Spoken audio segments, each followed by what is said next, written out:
Hello বন্ধুরা, good morning. সবাই কেমন আছো? আশা করছি খুব ভালো আছো।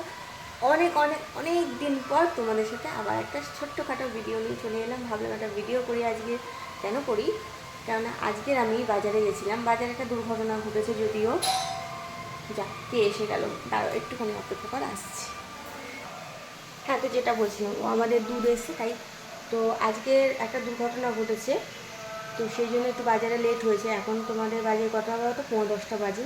এখন আমি এসেছি, ভিডিওটা এই জন্যই করা যেহেতু হচ্ছে, প্রথমত আমি আজকে বাইরে থেকে এই মাছ নিয়ে এসেছি, তার সাথে আমার পছন্দের একটা জিনিস নিয়েছি, সেটা তোমাদেরকে দেখাবো। তোমরা সবাই জানো অনেক দিন ধরে আমার ইচ্ছে করছিলো যে এটা আমি কিনবো বা নেবো। যাই হোক, খুব বেশি দামি কিছু না, কিন্তু আমরা সবাই খেতে খুব ভালোবাসি, মানে আমরা যারা যারা খাই আর কি সেটা। আর তার থেকে বড় কথা হচ্ছে যে আজকে দুর্ঘটনা যেটা ঘটেছে সেটা হচ্ছে, একজন হঠাৎ বাজারে মারা গেছেন স্ট্রোক হয়ে। তো সেটা আমাদের খুব দুঃখের। অনেক দিন ধরে আমরা দেখেছি, চিনেছি, মানে চিনি, দেখেছি, বাজারে তো বহুদিন ধরে যাওয়া আসা হচ্ছে আমাদের, সেই জন্যে খুবই খারাপ লাগলো শুনে। তো যাই হোক, সেটা কিছু করার নেই, মানুষের মানে হাতে তো কিছু থাকে না, কখন কার কী হয় বলা যায় না।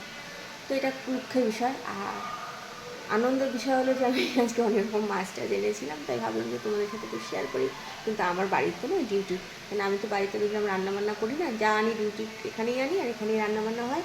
আর আমি রাত্রিরের খাবার এখান থেকেই নিয়ে যাই, খুব কম। বোনের বাড়ি থেকেও তরকারি, মানে আমার খাবার ওখান থেকেও যায়, এখান থেকেও যায়, তো আমার বাড়িতে রান্না করতে হয় না। খুব কম আমি বাড়িতে কিছু রান্না করি। তো চলো দেখিয়ে দিই কী কী মাছ এনেছে আজকে। দেখো বন্ধুরা, আজকে ডিউটির বাড়ির জন্য মানে একদম আমরা মানে 4-5 দিনের মাছ এনে নিয়েছি। তো ধরো এইটা আমি ভাগ করেছি, দেখো কেমন রুই মাছ দেখো এনেছি।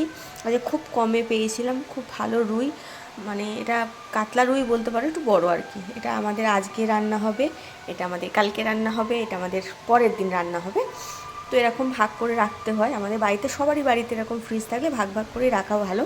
আর এখানে একটু চিংড়ি মাছ নিয়ে এসেছিলাম, একটু ফুলকপি বা বাঁধাকপি দিয়ে খাওয়ার জন্য। আর আমার পছন্দের শুধু আমার জন্যে এটা নিয়ে এসেছি। এটা দেখো, মাছের তেল খুব সুন্দর। আজকে আমার ইচ্ছা আছে এটা একটু ভাজা করে খাবো। তোমরা কারা কারা ভালোবাসো এরকম মাছের তেল খেতে আমাকে অবশ্যই জানিও কিন্তু, ঠিক আছে?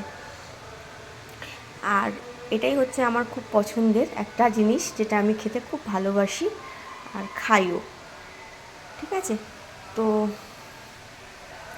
তো চলো বন্ধুরা, অনেকটা বকে নিলাম আজকে, আর অনেক কাজ বাকি এখনও। সে তো মাছটা এখন সবে ধুয়েছি, এগুলো গুছাবো, পরিষ্কার করবো, তারপর স্নান করবো, দিদাকে স্নান করাবো। দিদার শরীরটাও খারাপ, বেশি সময় দিতে পারি না বলে আজকাল ভিডিওতে আসি না, খুব কম একটু রিলস টিলস বানিয়ে ছেড়ে দিই। আর জানি তোমাদের সাথে আজকাল দেখা হয় না আমার সেভাবে। তো চলো, সবাই ভালো থেকো। ওই ঠান্ডাতে, খুব ঠান্ডা, আমার খুব শরীর খারাপ হয়েছিল কদিন আগে, আমি একদমই কিছু করতে পারছিলাম না, প্রচণ্ড শরীর খারাপ, প্রচণ্ড জ্বর হয়েছিল। তো এখন একটু ঠিক আছি। তো চলো বন্ধুরা, আবার তোমাদের সাথে পরে একদিন দেখা হবে। টাটা।